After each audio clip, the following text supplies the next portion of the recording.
Om Swastiastu. Perkenalkan, nama saya Edi Budi Bumerangi. Saya dari kelas Sistem Informasi 1A dengan NIM 2415091120. Di sini saya akan menjelaskan jawaban dari UTS Statistika dan Probabilitas pada hari ini. Baik, langsung saja. Pada nomor 1 itu saya menggunakan rumus nilai rata-rata ditambah nilai Z kemudian dikali dengan nilai standar deviasi, yang dimana nilai rata-ratanya yaitu sesuai dengan yang tercantum di soal, yaitu 65 kg atau 65. Kemudian nilai Z itu saya mendapatkan di angka 1,645. Kemudian nilai standar deviasi itu adalah 10 kg atau 10. Nah, yang dimana jika nilai rata-rata ditambah dengan nilai Z kemudian dikali dengan nilai standar deviasi itu berjumlah 81,45 kg. Kemudian nomor 2, sesuai dengan pertanyaannya, yaitu apakah gacha ini lebih menguntungkan bagi pemain atau game online tersebut. Nah, bagi saya jelas menguntungkan bagi game online tersebut. Kenapa? Karena peluang mendapatkan item langka bagi pemain itu hanya 0,1 dari 100%, yang dimana pemain perlu melakukan gacha sebanyak 1000 kali untuk mendapatkan satu item tersebut. Dan setiap satu gacha tersebut pemain memerlukan biaya sebesar 5.000, yang dimana 1000 kali dikali 5.000 itu sama dengan 5 juta. Nah, sedangkan jika pemain menjual item langka tersebut, mendapatkan dan menjual item langka tersebut, pemain akan memperoleh 1 juta. Nah, yang dimana 1 juta dikurangi 5.000 itu adalah minus 4 juta. Jadi gacha ini lebih menguntungkan bagi game online-nya. Nah, kemudian nomor 3. Untuk nomor 3 saya juga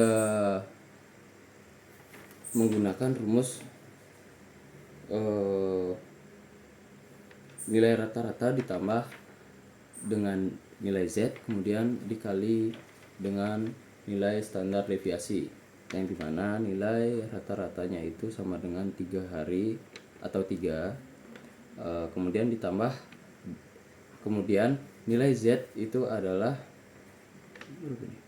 1,645, kemudian nilai standar deviasi adalah 0,5, yang dimana jika nilai rata-rata ditambah dengan nilai Z kemudian dikali dengan nilai standar deviasi itu saya mendapatkan hasil 3,82 hari, atau jika dibulatkan itu sebenarnya menjadi 4 hari. Nah, kemudian untuk nomor 4, berdasarkan pertanyaannya, apakah promosi tersebut akan menguntungkan atau justru berpotensi merugikan pemilik kafe. Nah, di sini saya menulis jika pelanggan terus-menerus membeli atau memesan hidangan itu sebanyak 3 hidangan, maka promosi ini dapat merugikan pemilik kafe. Kemudian nomor 5. Nah, untuk efektivitas kebijakan diskon undian, toko seharusnya memperhatikan beberapa hal-hal seperti yang di bawah ini, seperti data penjualan, terus kemudian segmentasi pelanggan, kemudian biaya diskon, lalu keputusan pelanggan dan margin keuntungannya. Nah, untuk data penjualannya itu toko harus membandingkan penjualan sebelumnya dan penjualan sesudah penerapan diskon ini. Nah, terus segmentasi pelanggan. Nah, kita seharusnya mengidentifikasikan siapa yang mendapatkan diskon, apakah itu pelanggan baru atau pelanggan loyal, untuk memahami dampak terhadap perilaku pembelian ini. Nah, kemudian biaya diskon, kita harus selalu, maksudnya pihak toko seharusnya selalu menghitung total biaya diskon dan membandingkan dengan peningkatan pendapatan, kemudian kepuasan pelanggan. Nah, tahap ini sangat penting. Kenapa? Karena untuk mengetahui kepuasan pelanggan kita dalam berbelanja di toko kita dengan cara mengumpulkan umpan balik untuk